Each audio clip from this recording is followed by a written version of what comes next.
Good morning to all of you.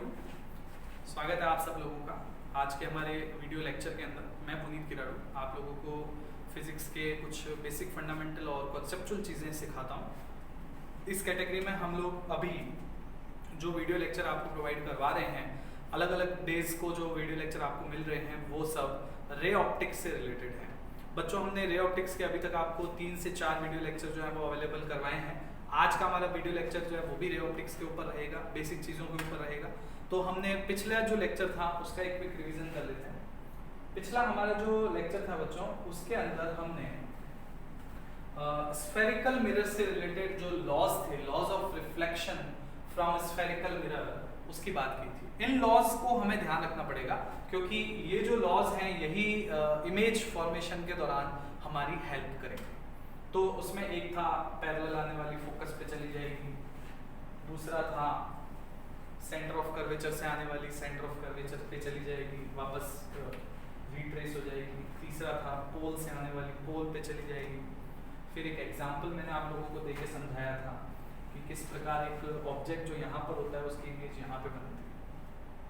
आज हम इससे आगे का कार्यक्रम शुरू करते हैं जिसमें हम सीखेंगे इमेज फॉर्मेशन करना। आज का हमारा लेक्चर बड़ा इंपॉर्टेंट है जो है इमेज फॉर्मेशन के लिए। इमेज फॉर्मेशन, प्रतिबिंब निर्माण। थ्योरेटिकल क्वेश्चन पूछे जाते हैं और आपको जवाब देने होते हैं, तो रट नहीं सकते हम कि कहाँ ऑब्जेक्ट रखा हुआ होगा तो उसकी इमेज कहाँ बनेगी। तो मैं आपको एक छोटी सी आज एक ट्रिक प्रोवाइड करवाने जा रहा हूँ, बहुत ही इंपॉर्टेंट है वो ट्रिक। एक छोटी सी ट्रिक है हमारी, उस ट्रिक का आपको ध्यान रखना है। ये जो हमारी ट्रिक है, इस ट्रिक के अंदर बच्चों क्या ध्यान रखना है आपको कि जैसे आपके पास ये एक मिरर है, ये एक मिरर है जिसमें पीछे की तरफ पॉलिश की गई है इस प्रकार से। ये पीछे पॉलिश कर दी गई है ताकि ये ट्रांसपेरेंट न रहे, और उसके अलावा एक प्रिंसिपल एक्सिस बना दी गई है। ये मिरर की प्रिंसिपल एक्सिस हो जाती है। इस प्रिंसिपल एक्सिस के ऊपर 2-3 चीजें हैं, जैसे एक तो C हो गया और एक F। बहुत ध्यान से देखना इस ट्रिक को। इसके अंदर हमारे पास 4 एरिया है बच्चों। Area number 1, area number 2, area number 3 और एरिया नंबर 4। सर ये वाला ही क्यों ले रहे हो, कॉनकेव क्यों ले रहे हो, कॉन्वेक्स क्यों नहीं ले रहे हो? कॉन्वेक्स के अंदर ज्यादा केसेस नहीं हैं, और जो कॉनकेव के अंदर जो चीजें होंगी, वो जो ट्रिक यहाँ पर लगेगी वो एज इट इज वहां पर लगेगी। तो वो मैं बता दूंगा आपको ध्यान रखना है। बस इतना सा ध्यान, आपको एरिया समझ में आ गया, कॉनकेव मिरर समझ में आ गया, एरिया समझ में आ गया। सी के बियॉन्ड जो है वो फर्स्ट नंबर एरिया, सी और एफ के बीच में सेकंड नंबर एरिया। एफ और पोल, इसको पोल कह देते हैं, ये पोल हो गया। एफ और पोल के बीच में थर्ड नंबर एरिया है, और मिरर के पीछे फोर्थ नंबर एरिया है। आपको बोलना है, देखो 2 का तो आपको पता है, इनफाइनाइट वाला फोकस से, फोकस वाला इनफाइनाइट से, सी वाला सी पे। ये बताने की जरूरत नहीं ट्रिक के अंदर। आपको कहना है 1 का 2, 2 का 1, 3 का 4 और 4 का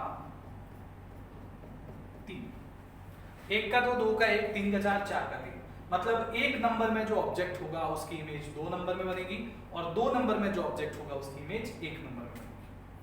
3 नंबर में जो ऑब्जेक्ट होगा उसकी इमेज 4 नंबर में बनेगी। 4 नंबर में जो ऑब्जेक्ट होगा उसकी इमेज 3 नंबर में बनेगी। हालांकि 4 का 3 वाला जो केस है वो इसमें इतना काम नहीं आता, कुछ और बात है।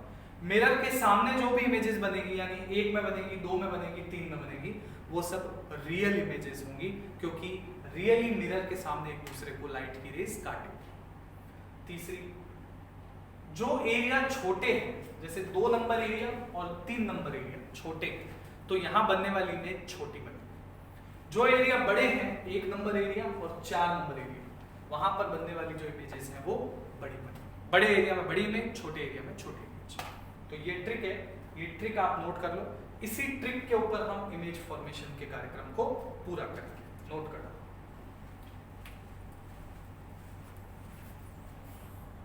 अब देखो बच्चों, हमें ये तो पता चल ही चुका है कि कहां पर ऑब्जेक्ट होगा तो उसकी इमेज कहां पर बनेगी, तो हम उसी हिसाब से हमारा काम करेंगे। तो उस हिसाब से हम हमारा काम कैसे करेंगे, जैसे कि ये एक मिरर है, इस मिरर में हमें ये पता है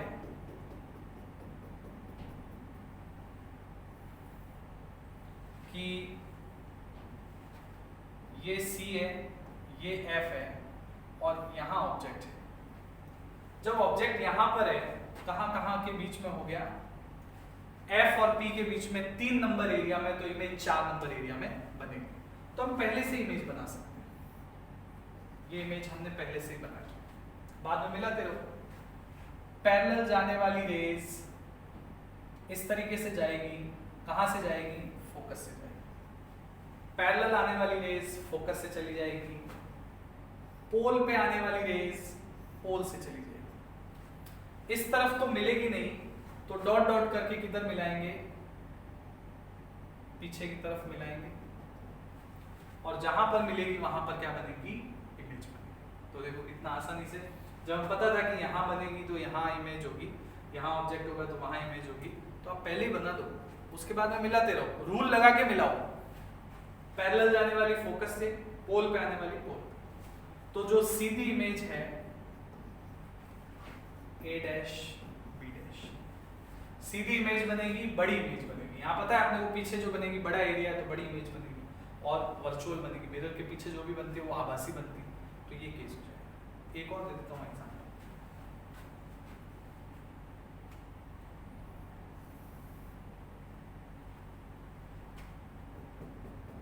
ये कॉनकेव मिरर हो गया, फिर से ये हमारी प्रिंसिपल एक्सिस होगी, ये C हो गया, ये F हो गया। यहां जो ऑब्जेक्ट होता है, 1 नंबर एरिया है, 2 नंबर एरिया में इमेज बनेगी, पता है छोटी बनेगी, और रियल होगी तो सीधी बनेगी। मिलाना है बस। पैरेलल आने वाली रेस को कहां से निकाल दो, फोकस से निकाल दो। पैरेलल आने वाली रेस फोकस से निकल जाएगी। पोल पर आने वाली रेस को पोल से निकाल दो, जिस एंगल पर आई उसी से निकाल दो, यहाँ ये मिलेगी, और जहां मिलेगी वहां इमेज बनेगी। एरो लगाने बहुत जरूरी है। तो जो A डैश B डैश है उसकी, सॉरी AB है, जो हमारा ऑब्जेक्ट है AB, उसकी A dash B dash image बन जाएगी। देखो कितना आसान है। 3 की 4 में, 1 की 2 में। क्या सर फोकस वाली और C वाली और बता दो तो मजा आ जाए, वो भी देख लो। फोकस वाली और C वाली भी देख लो।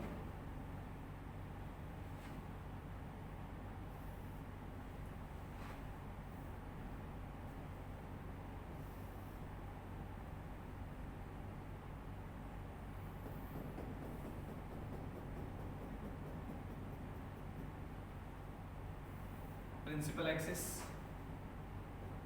C F, C पर जो ऑब्जेक्ट है, आपको पता है C पर जो ऑब्जेक्ट है उसकी C पर इमेज बनेगी, सेम साइज की उल्टी इमेज बनेगी। C नॉर्मल होता है, नॉर्मल पर जो ऑब्जेक्ट होता है उसकी नॉर्मल पर ही बनेगी। मिलाएंगे कैसे, लाल से मिलाएंगे। एक पैरेलल चलेगी जो कि फोकस से निकलेगी, और एक फोकस पर चलेगी जो कि पैरेलल हो जाएगी।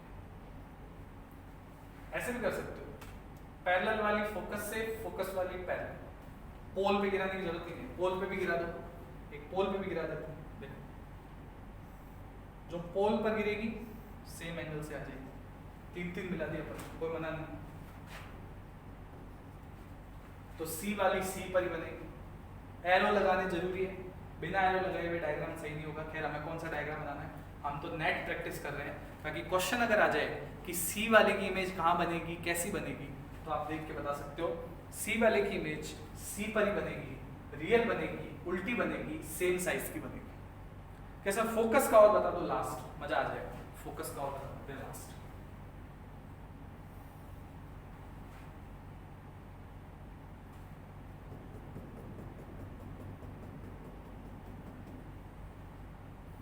प्रिंसिपल एक्सिस पोल फोकस सी। फोकस पर एक ऑब्जेक्ट खड़ा है,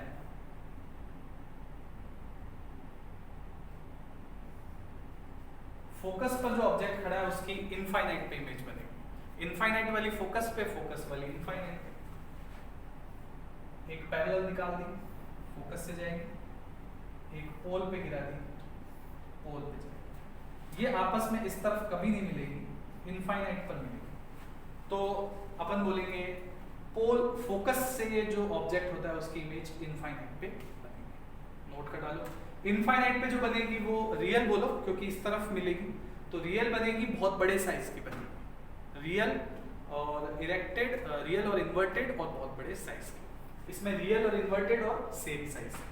तो ये 4 डायग्राम है जो कि हमें प्रैक्टिस करवाने के लिए मैंने आपको बनाए हैं। यहाँ पे 1 2 और ये 3 और ये 4।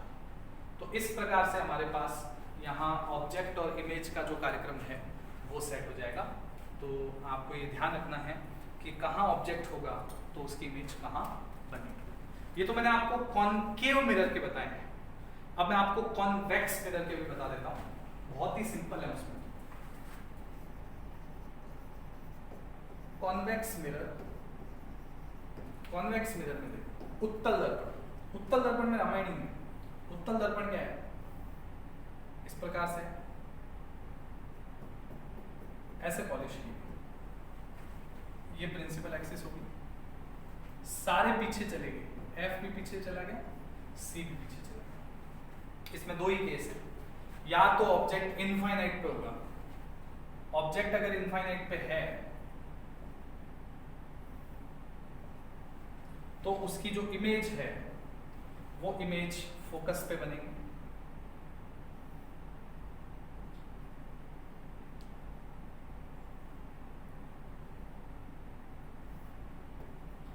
इस प्रकार से ये ऐसे चले जाएंगे, यहाँ टकराने के बाद, इस जगह पे टकराने के बाद, इस जगह पे टकराने के बाद ये लाइट ऐसे चली जाएगी, पीछे बढ़ाएंगे तो फोकस पे। तो जो इनफाइनाइट वाली है उसकी फोकस पे बननी है। फोकस पे जो इमेज बनेगी वो पॉइंट साइज बनेगी, छोटी सी बनेगी।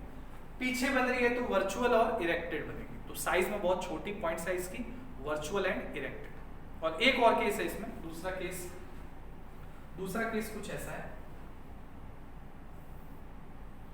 ये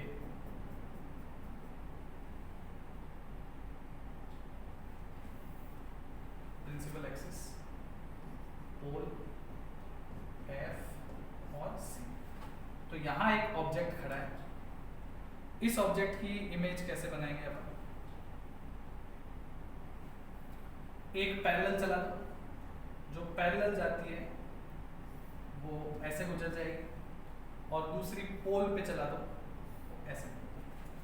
तो एक ऐसे चली गई, एक ऐसे चली गई, आपस में ऐसे तो मिलेगी नहीं, तो अपन क्या करते हैं, इनको डॉट डॉट करके मिला देते हैं। एक तो डॉट डॉट करके मिला दी, दूसरी मिला दी, यहाँ बने। तो जो ए बी ऑब्जेक्ट होगा उसकी ए डैश। ध्यान रखना बच्चों, वर्चुअल इमेज ये भी बनाता है, आभासी इमेज ये वाला कॉन्वेक्स मिरर भी बनाता है और कॉनकेव भी बनाता है। लेकिन फर्क क्या है दोनों में? जो ये वाला वर्चुअल बनाता है वो बड़ी बनाता है। कॉनकेव मिरर जो है वर्चुअल इमेज, आभासी इमेज बड़ी बनाता है, जबकि कॉन्वेक्स जो है वो आभासी प्रतिबिंब को छोटा बनाता है। वो बड़ा बनाता है, ये छोटा बनाता है। इसीलिए गाड़ियों वाला जो मिरर होता है वो ये वाला होता है, क्योंकि वो सीधी इमेज बना देता है, छोटी इमेज बना देता है, और पूरा एरिया यहाँ से लेके यहाँ तक का, सड़क का पीछे का पूरा एरिया कवर कर देता है। डाइवर्जिंग होता है ना, तो पूरा एरिया कवर कर लेता है। इसीलिए हम गाड़ियों के जो बैक साइड का मिरर होता है उसमें ये वाला मिरर होता है। लेकिन उसमें इमेज छोटी दिखती है तो हम सोचते हैं कि वो शायद जो पीछे ट्रक आ रहा है वो दूर है, तो उसमें लिखा हुआ होता है object are closer than they appear. वस्तुएं जो आपको दिखाई दे रही हैं उससे भी पास होंगी। आप तो आराम से चले जा रहे हो, गाड़ी में आपने पीछे नजर डाली तो एक ट्रक है, छोटा सा दिख रहा है, आपने सोचा पीछे, आपने घुमाया, वो आपके ऊपर ही आ गया। तो उसमें क्या होता है प्रॉब्लम कि चीजें पास होती है लेकिन छोटी दिखने की वजह से लगता है कि दूर है, लेकिन फिर भी मजबूरी है क्योंकि पूरी रोड कवर करता है। इसीलिए बैक साइड का मिरर जो है वो ये है, और इसमें हमें हमारा जो एक फेस दिखाई देता है इस मिरर के अंदर, वो हमें हमारा फेस बड़ा दिखाई देता है। इसलिए शेविंग वाले जो मिरर होते हैं ना, हेडलाइट वाले, शेविंग वाले, वो ये वाले मिरर होते हैं। हेडलाइट में भी यही लगाते हैं क्योंकि ये कन्वर्ज करता है, लाइट को रोड पे इकट्ठी कर देता है। तो हेडलाइट में जो पीछे मिरर लगे हुए होते हैं ना, वो मिरर यही होते हैं। और शेविंग मिरर जो होता है नाई की दुकान पे, सैलून में जो होता है, वो भी यही होता है क्योंकि हमारा बड़ा फेस दिखाता है, जिससे हमें एकदम क्लियर दिखता है कि कहाँ कहाँ पर हमारे जरूरत है फेशियल की टचिंग की। समझ आ गया? तो ये हमारा जो कार्यक्रम है वो मिरर से जो इमेज फॉर्मेशन होता है उसका है। आई थिंक आप लोग नोट कर रहे होंगे, ये वाला भी नोट कर लो, फिर मैं आपको थोड़ा और आगे लेके जाता हूँ। नोट कर लिया बच्चों? अब हम इस चैप्टर के अंदर हमारा जो अगला आर्टिकल है, उस अगले आर्टिकल की तरफ चलते हैं। हमारा अगला जो आर्टिकल है उसको देखो आप, बहुत ही अच्छा आर्टिकल है वो है मिरर फॉर्मूला, दर्पण सूत्र। डेरिवेशन होता है अलग, लेकिन आपको इस लेवल पर डेरिवेशन करने की जरूरत नहीं है, बोर्ड के लिए जरूरी है। दर्पण सूत्र, दर्पण सूत्र क्या होता है? देखिए हमारे पास जो ये एक मिरर मान लेते हैं, ये वाला एक मिरर मान के मैंने पीछे पॉलिश करके उसकी प्रिंसिपल एक्सिस खींच दी, प्रिंसिपल एक्सिस खींच दी इसमें, प्रिंसिपल एक्सिस में यहाँ C हो गया, यहाँ F हो गया, और ये जो डिस्टेंस है उसको F होता है। आपको पता है यहाँ ऑब्जेक्ट अगर होगा तो उसकी इमेज यहाँ बनेगी। 2 की 3 में बनती है ना, तो 2 की 3 में बन जाएगी। इसको U बोलेंगे, पोल से ऑब्जेक्ट के बीच की डिस्टेंस U बोली जाती है, और पोल से इमेज के बीच की डिस्टेंस V बोली जाती है। और दर्पण सूत्र इसी पर आधारित है। क्या है दर्पण सूत्र? 1/f 1/v 1/u, यह हमारा दर्पण सूत्र है। डेरिवेशन हो जाएगा, डेरिवेशन में कोई खास बात नहीं है। ऑब्जेक्ट खड़ा करो, 2 इमेज निकाल लो और एक डेरिवेशन हो जाएगा। त्रिभुज बनेंगे, उन त्रिभुजों को आइडेंटिकल प्रूफ कर दो, तो उसके बाद में ये जो है आ जाएगा आपके सामने। लेकिन इसमें V, U और F इन तीनों के चिन्ह अलग से रखने पड़ते हैं। तो इनके जो चिन्ह, एक मैग्निफिकेशन का फॉर्मूला और आता है, उसके बारे में हालांकि हम बाद में चर्चा करेंगे। ये आपने देखा होगा -v/, दर्पण के लिए माइनस है जो फॉर्मूला के अंदर ही है। V और U के जो चिन्ह आएंगे वो अलग से रखेंगे। हम सुनते रहना बातों को ध्यान से। तो दर्पण के लिए हम यहाँ ये 2 फॉर्मूला हमारे सामने हैं, आवर्धन का सूत्र और दर्पण सूत्र। मिरर फॉर्मूला दर्पण सूत्र, और M यानी मैग्निफिकेशन आवर्धन सूत्र। तो इन दोनों फॉर्मूला से हमें न्यूमेरिकल एक्टिविटी को सॉल्व करने में बड़ी मदद मिलेगी। लेकिन चिन्ह परिपाटी जो है उसके बाद हम लोग यहाँ, यहाँ, यहाँ, यहाँ और यहाँ, इन सब जगहों पर इनके चिन्ह अलग से रखेंगे। तो प्लस का उसमें जो चिन्ह है वो फॉर्मूला का है, V, U, F के चिन्ह अलग से रखने पड़ेंगे। माइनस इसमें जो है वो फॉर्मूला का है, V और U के जो चिन्ह है वो अलग से रखने पड़ेंगे। तो चिन्ह परिपाटी क्या होती है उसको देखते हैं, फिर मैं मैग्निफिकेशन वाले फॉर्मूला के ऊपर वापस आऊंगा। तो नेक्स्ट इसमें आप लिख दो, मिरर फॉर्मूला के अंदर साइन कन्वेंशन बोले तो चिन्ह परिपाटी, साइन कन्वेंशन चिन्ह परिपाटी। चिन्ह परिपाटी में क्या करना है आपको? चिन्ह परिपाटी में सारी की सारी डिस्टेंसेस पोल से लेनी है। कैसा रहता है, पहले ही पढ़ चुके हैं, पोल से लेनी है। लेकिन पोल से लेनी है का मतलब बहुत ही खास है। पोल से लेने का मतलब ये नहीं है कि U माप रहे हो तो यहाँ एक फुट्टा रख दिया और देखा 10 सेंटीमीटर है तो 10 सेंटीमीटर, ऐसे नहीं। पोल से मापने का जो तरीका होता है वो अलग होता है बच्चों। तरीका क्या है? ये आपका मिरर हो गया, इस मिरर में ये C हो गया, ये F हो गया। तो आप F को जब मापोगे ना पोल से, तो सबसे पहले आप अपने पेन को पोल पे रखो। ये मैंने मेरा जो पेन है वो पोल पे रख दिया, इस जगह पे रख। और फिर जिसको मापना है, F को मापना है, ऑब्जेक्ट भी बना देता हूँ, इमेज भी बना देता हूँ, U भी बता देता हूँ, V भी बता देता हूँ।